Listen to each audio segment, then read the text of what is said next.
Hello guys, চলে এসেছি আজকে কলকা ক্লাসের সেকেন্ড পার্ট নিয়ে।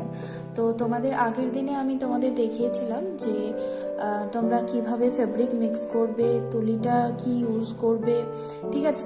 তো আজকে আমি তোমাদের দেখাবো যে ফেব্রিকটা তোমরা কতটা পরিমাণ তুলির মধ্যে তুলে এবং যে বেসিক স্ট্রোক মানে বেসিক যে নর্মাল যে স্ট্রোকগুলো আমাদের মানে একটা কলকা করতে সবসময়ই প্রয়োজন হয়, তো সেই স্ট্রোকগুলো তোমরা কিভাবে আঁকবে। তো আজকে আমি তোমাদের যে কমা চিহ্ন যে স্ট্রোকগুলো হয় সেটা দেখাবো। তো ফেব্রিক মিক্সিংয়ের প্রসেস আমি তোমাদের আগেই দেখিয়ে দিয়েছি। তোমরা যদি কেউ ওই ভিডিওটা না দেখে থাকো তো আমি ডেসক্রিপশনে লিঙ্ক দিয়ে দেবো, তোমরা গিয়ে ওই প্রথম পার্টটা তোমরা দেখে নেবে, ঠিক আছে। তো দেখো আজকে আমি তোমাদের কিভাবে স্ট্রোকটা আঁকবে এবং তুলিটার মধ্যে কতটা ফেব্রিক তুলবে। তো তুলিটা দেখো আমাদের শুধু একটা সরু লাইনটা, বেসিক স্ট্রোক বেশিরভাগ সরু লাইন এর মধ্যেই হয়। তো তোমাদের শুধু সামনের টুকু, তুলিটার যে মুখের সামনের টুকুতে আমাদের একটু করে করে ফেব্রিকটাকে তুলে স্ট্রোকগুলোকে আঁকতে হবে, ঠিক আছে। তো আমরা খুব বেশি ফেব্রিক তুলব না তুলির মধ্যে, যেহেতু প্রথম প্র্যাকটিসের জন্য অল্প অল্প ফেব্রিক নিয়ে করাই ভালো, কারণ বেশি নিয়ে নিলে লাইন মোটা হয়ে যাবে, এরকম প্রবলেম হয় অনেকটাই, ঠিক আছে। তো অল্প করে করে ফেব্রিকটাকে তুলে তোমরা স্ট্রোকগুলোকে আঁকবে, ঠিক আছে। তো এখানে দেখো আমি অল্প ফেব্রিক তুলে নিয়েছি। তো তোমরা এখানে দেখো ফার্স্ট আমি যেটা তোমাদের দেখাচ্ছি সেটা হচ্ছে আমরা ডিজাইনটা দিই কিসের ওপর, একটা টিপের ওপর, তাই তো। আমরা যে ব্রাইডাল কলকা বলো বা রিসেপশন কলকা বলো, তো আমরা একটা টিপের মধ্যে ডিজাইন দিই। তো টিপের মানে কোন কোন জায়গায় আমাদের একটা স্ট্রোককে দিতে হয়, দেখো ফার্স্ট আমাদের যেই টিপের মধ্যে ডিজাইনটা দিতে হয় সেটা হচ্ছে টিপের উপর দিক। টিপের উপর দিক মানে টিপটার চারিদিকে আমাদের ডিজাইনের স্ট্রোকগুলোকে দিয়ে দিয়ে ভরাতে হয়। তো আমাদের টিপের চারটে দিকে মানে ডান দিক, বাঁ দিক, টিপের উপর দিক, নিচের দিক, এই চারটে দিকে আমাদের স্ট্রোকগুলোকে প্র্যাকটিস করতে হয়। তো এবং চারটে দিকে শুধু চারটে স্ট্রোক নয়, এখানে টোটাল 8টা স্ট্রোক হবে। তার কারণ হচ্ছে উপর দিকে দুটো আমাদের স্ট্রোক নিতে হবে, টিপের নিচের দিকে দুটো, টিপের ডান দিক দুটো, বাঁ দিক দুটো। তো এখানে টোটাল কটা হচ্ছে, টোটাল 8টা স্ট্রোককে আমাদের প্র্যাকটিস করতে হচ্ছে। সেটা তুমি যেরকমই করো না কেন, তুমি বেসিক স্ট্রোকের ওপর নর্মাল স্ট্রোক করো বা আর্ম কলকা করো, যেরকমই করো না কেন তোমাকে টোটাল কিন্তু 8টা স্ট্রোককে প্র্যাকটিস করতে হবে, ঠিক আছে।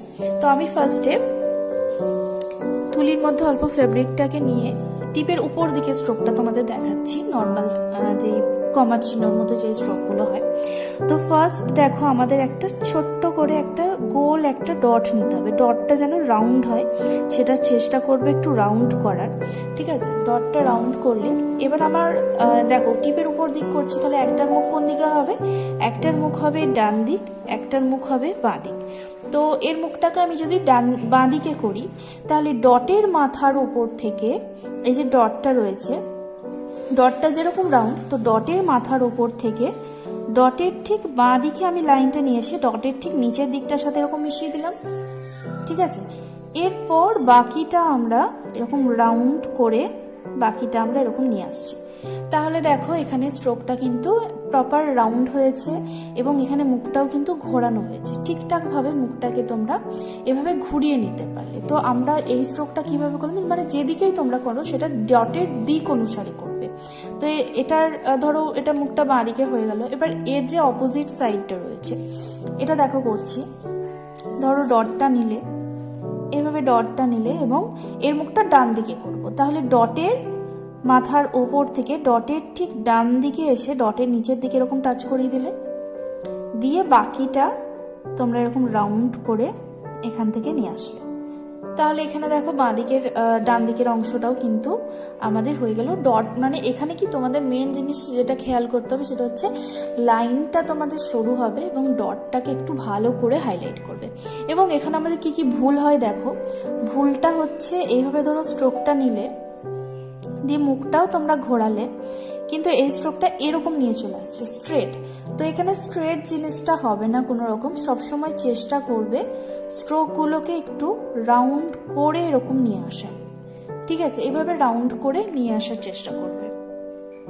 আচ্ছা, এরপর দেখো টিপের নিচের দিকের অংশ, এটাও সেম একই রকম ভাবেই হবে।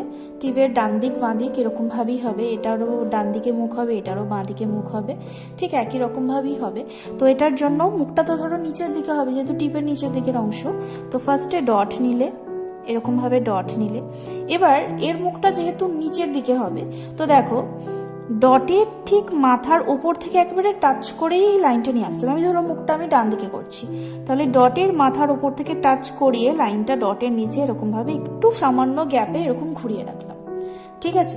তারপর ডটের মাথার কিছুটা ওপরে কিছুটা গ্যাপ দিয়ে এখান থেকে রাউন্ড করে নিয়ে এসে আমরা লাইনটার সাথে এরকম টাচ করে দিলাম। তাহলে দেখো টিপের নিচের দিকের অংশটাও আমাদের হয়ে যাচ্ছে।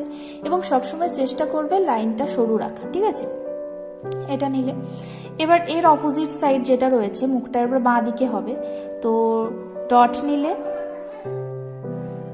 এবার এর মুখটা আমি করছি বাঁ দিকে, তাহলে ডটের মাথার উপর থেকে টাচ করিয়ে ডটের ঠিক নিচের দিকে আমি একটু ঘুরিয়ে রেখে দিলাম বাঁ দিক থেকে। এবার ডটের মাথার কিছুটা উপরে এরকম রাউন্ড করে নিয়ে এসে লাইনটা এটার সাথে এরকম টাচ করে দিলাম, ঠিক আছে। তাহলে দেখো এই স্ট্রোকটাও হয়ে গেল। এখানে একটা জিনিস তোমাদের মাথায় রাখতে হবে, এইভাবে ধরো তোমরা মুখটা ঘুরিয়েছো এবং একটা স্ট্রেট নিচ্ছ, এটা কিন্তু হবে না। কারণ কেন বলছি, কারণ যখন তোমরা এই স্ট্রোকগুলোকে নিয়েই যখন আম কলকা করবে, তখন কিন্তু ঠিকঠাকভাবে তোমরা আম কলকা স্ট্রোকটা দিতে পারবে না, ঠিকঠাকভাবে এটা করতে পারবে না। তো সেটার জন্য সবসময় এরকম রাউন্ড করে নিয়ে করার চেষ্টা করবে, ঠিক আছে। এরপর দেখো ডান দিক বাঁ দিক, ডান দিক বাঁ দিক, কিন্তু এরা নিজস্বই যখন ডান দিক বাঁ দিক, তাহলে এদের মুখগুলো কিরকম হবে, একটার মুখ হবে উপর দিক, একটার মুখ হবে নিচের দিক, ঠিক আছে। এটা ঠিক এরকম। তাহলে ডান দিকের স্ট্রোকটা আমি করছি, তো এখানে ডটটা নাও, রাউন্ড করে ডটটা নেবে, দিয়ে এর মুখটা দেখো আমি করছি নিচের দিকে। তাহলে ডটের ঠিক নিচের দিক থেকে লাইনটা আমি একটু ঘুরিয়ে রেখে দেবো, একটু ঘুরিয়ে রেখে দেবো, দিয়ে এই ডটটা সোজাসুজি সোজাসুজি কিন্তু এরকম সাইড থেকে সোজাসুজি ঠিক এখান থেকে রাউন্ড করে লাইনটা নিয়ে এসে আমরা এই লাইনটার সাথে টাচ করাবো, এবং এটাও হবে একটু রাউন্ড টাইপের, ঠিক আছে। এবার এর যে অপোজিট সাইডটা রয়েছে, এর মুখটা তো উপর দিকে হবে, এটাও ঠিক একই প্রসেস। ডটটা নিলে ডটের মাথার উপর দিক, তো এটা মুখটা উপর দিকে হবে, তাহলে ডটের মাথার উপর থেকে টাচ করিয়ে লাইনটা আমি একটু নিচের দিকে এরকম ঘুরিয়ে রেখে দিলাম, দিয়ে বাকিটা ডটের সোজাসুজি, এটাও সাইডে এটা ডটের সোজাসুজি, ঠিক এখান থেকে রাউন্ড করে এই লাইনটার সাথে এখন টাচ করে দিলাম। তাহলে দেখো এর অপোজিট সাইডের অংশটাও কিন্তু আমাদের প্রপারলি ঠিকঠাকভাবে কিন্তু হয়ে গেছে। লাইনগুলো একটু শুরু করে করার চেষ্টা করবে। আচ্ছা, এরপর বাঁ দিকে স্ট্রোক, এটাও ঠিক একই রকম হবে, উপর দিকে মুখ এবং নিচের দিকে মুখ ঠিক একই রকম ভাবেই হবে। তাহলে বাঁ দিকেটা দেখো, এখানে ডটটা নাও,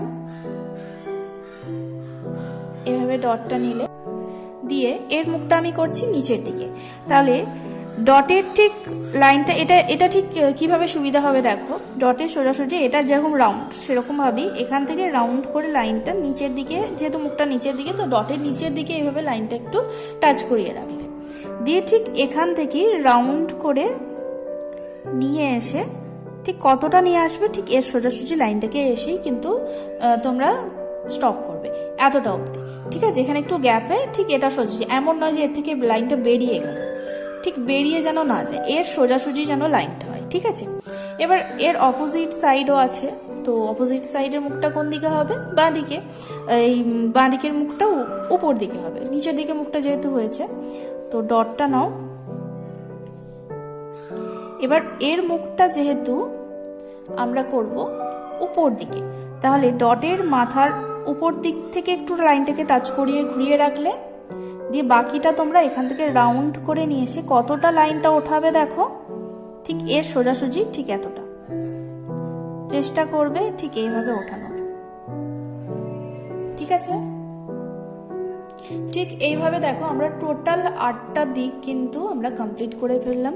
তো ঠিক এইভাবে তোমরা পরপর প্র্যাকটিস এভাবে কিভাবে করবে, প্র্যাকটিস হচ্ছে প্রত্যেকটা স্ট্রোক তোমরা একটা পেজের মধ্যে লাইন বাই লাইন এরকম স্ট্রোকগুলোকে প্র্যাকটিস করবে, প্রত্যেকটা এরকম পরপর প্র্যাকটিস করবে, তার অপোজিট সাইড তার নিচে, এরকম যত প্র্যাকটিস করবে তত কিন্তু তোমরা এই স্ট্রোকগুলোকে ঠিকঠাকভাবে কিন্তু করে ফেলতে পারবে। আর লাইন সবসময় সরু রাখার চেষ্টা করো, ডটগুলো একটু ভালো করে হাইলাইট করার চেষ্টা করো, এবং সবসময় মেন কথা হচ্ছে এখানের গ্যাপটা যেন মিডিয়াম থাকে, এই যে লাইন থেকে ঘোরাচ্ছ এই গ্যাপটা যেন মিডিয়াম থাকে, ঠিক আছে? এভাবে করো, দেখো আস্তে আস্তে কিন্তু এই স্ট্রোকটা প্রপারলি কিন্তু পেরে যাবে, ঠিক আছে? এই ভিডিওটা থেকে যদি তোমাদের কিছু ভালো লাগে তো তোমরা আমাকে কমেন্ট সেকশনে জানিও, এবং পরবর্তী ভিডিওর জন্য তোমরা আমাকে বলো, আমি পরবর্তী ভিডিও আমি তোমাদের দেব। তো সেটার জন্য তোমাদের কি করতে হবে, একটা লাইক করতে হবে, একটু শেয়ার করতে হবে এবং একটু কমেন্ট করতে হবে, ঠিক আছে? তো আজকের মধ্যে ক্লাস এতটাই, তোমরা প্লিজ সাবস্ক্রাইব করে দিও। চলো টাটা।